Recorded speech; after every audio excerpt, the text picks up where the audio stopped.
I was basically thinking like a child, but rationalizing like an adult. He actually thought that, in sort of like a daydreaming state, he was riding a beam of light. And then that's how he discovered MC, squared. Often enough, in system thinking and innovative thinking is that we cannot be too focused. And I'll illustrate some of the example why entrepreneurs are so successful. They practice a form of applied system thinking which is able to connect the dots. 95% of us see things very clearly, very focused, but 5% are able to see the dots that we cannot see. So the art of system thinking, to connect the dot, and Dr. Ahmed says that the jigsaw puzzle pieces, we only look at one piece, but there are several pieces around that, and these represent opportunities that, great entrepreneurs always seize. So I will talk a little bit more about that. But very interesting enough, in this picture, so many of you have seen Einstein. Who else can see another image embedded in that picture? Who's that? A woman. And who is this young, pretty woman? Marilyn Monroe. You took a photograph. Because many of you can see, if you squint your eye, from the back you should be able to see. If you squint your eye or put one eye closed, can you see a young girl within the image? Can you see that? This lady here, Wally, can you give her my book, please? Thank you. Madam, you have, my privilege to pass you my book. All right? And did you see that in your camera? Yes, because you see, she took the digital, and you can see that. It's very difficult to see with our eyes. But if you squint a little bit, or maybe you have a digital camera, you take it, you could see that image. How many of you can see that now? The young, pretty girl. Thank you. You see? So if you look hard enough, and the concept is applied system thinking, we sometimes cannot see what is around us. We see the too obvious, but we don't see what could be inside there. So there is an image of young Marilyn Monroe embedded in this image of Einstein. So the theory is this. Those of you who can see Einstein first off, these are the people who are very left-brained, right? So, Dr. Roger Sperry work, left brain, right brain. So the left brain normally controls our right limb. If you get a stroke on your left brain, your right becomes paralyzed. If you get a stroke on your right brain, and your left becomes paralyzed, right? So the left brain, right brain. Now the left brain have been researched, and Dr.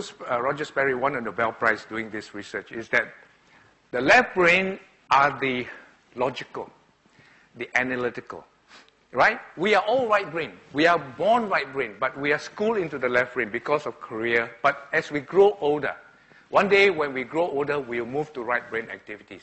We like to look after children.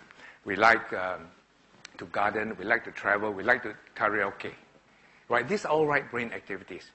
But at the moment while you are all working, we are all in the left brain activity. Sometimes we are not as creative because in the left brain activity. So those who can see Einstein are those who are the left brainers, very analytical, very logical, very intelligent, but very boring. Right? Those who can see the Marilyn Monroe are the imaginative, the creative, and of course they are also very sexy. Now, there's no real correlation. We use this as a joke to basically identify the two ways of thinking. But it's important when you look at thinking in itself has already got these two approaches to thinking, the left brain and the right brain. And we combine this in part of the system thinking as well. Professor Howard of Harvard also has developed what we call the 9 or the 8 intelligence. How many of you have heard of Professor Howard Gardner? The 8 intelligence. So in system thinking, one of the ways to achieve personal mastery, we, in our career, in all our life, we aspire to develop ourselves in all areas. Those people who play golf would like to excel in golf, to be better golf player. Those who basically play music would want to be better musician as well. So there are actually 8 competency or 8 intelligence, but there's a 9th one which is called the spiritual intelligence. But I won't go on to more. But just to let you know, for those of you who wants to do further research in these areas, this is Professor Gardner's work.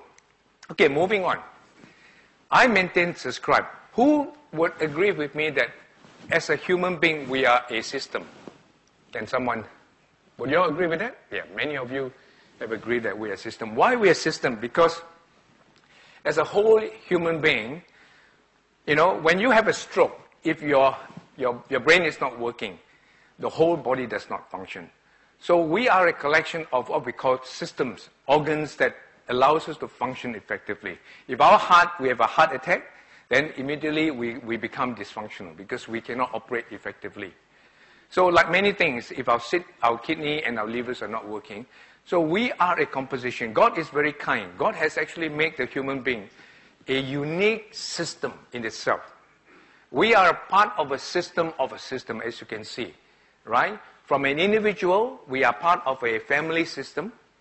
We are part of a work system. We are part of a team. We are part of an organization. We are part of an industry. We are part of a country. We are part of the world. We are part of the universe. As you can see, we are all part of something. We are interacting, we are relating to some of these parts, as we can see. And very important as well, as part of a human being, we have our anatomical system, our body systems is actually functioning all the time. And not only that, we have a psychological system as well, because as we continue in life, we are only here for a short period of time. In that period, we actually seek to enhance ourselves. We continue to learn. We continue to aspire to achieve our greatest achievement. And many of you who have heard of Abraham Maslow, you know the hierarchy of needs. So from the basic needs, we then strive towards self-actualization.